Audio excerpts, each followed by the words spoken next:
Well, I think within the global food supply, I think safety is going to be an immediate driver. You see, even within developing countries that may not have enough food, the population is becoming much more aware of safety of their foods because of some outbreaks and some incidences in the past. And so consequently, we're interested in making sure that people are fed. We're going to have to feed 9 billion people in a few years, but we also want to make sure, and these people are aware, that the food is safe and that they feel confident both in the food industry and in the regulatory agencies that oversee that food.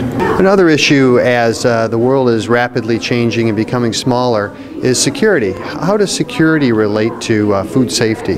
Food security is going to be increasingly important in the world, in the global food supply, but many people don't understand what food security is. Food security really is the availability of calories, the availability of food to the population, as opposed to food safety, which is, does that food provide for the nutrients? Is it safe to eat? And do people have confidence in the food?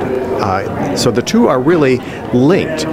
We want to provide people with enough food, give them food security, but at the same time, let them have food that is going to actually be beneficial to them and that they don't have to worry about.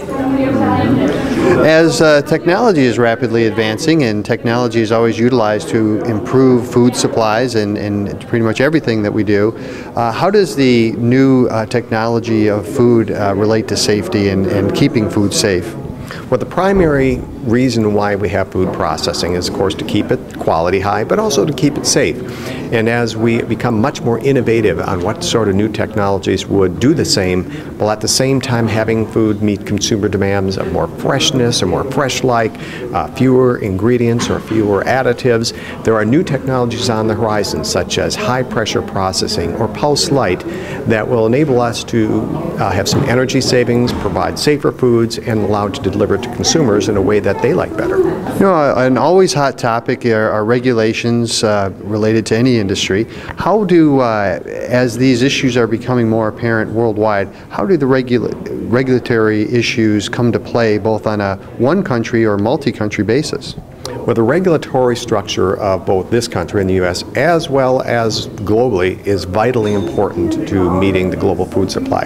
In this country, we have a new law, the Food Safety Modernization Act, that will require the food industry to have food safety plans and have what they call preventive controls. That means be prevention-based rather than inspection-based. Not all of the countries have that same philosophy yet, so as we try to move foods that are produced here into other countries, we have to deal with regulatory differences. Now, I think in the future, I think that many of the countries will adopt some of the same practices that we are here and be more seamless, but for right now, regulatory inconsistencies between countries is sort of a major issue that we'll have to deal with. At the Institute for Food Safety and Health, what are some of the things that you're most excited about that are really can help alleviate some of the dire predictions that we've heard?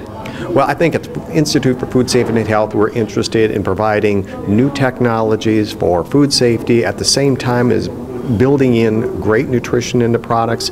We see a lot of opportunity for innovation, for working with not only the large companies who are doing things well, but also the small and mid-sized companies who can really share in the revolution of new technologies for food safety.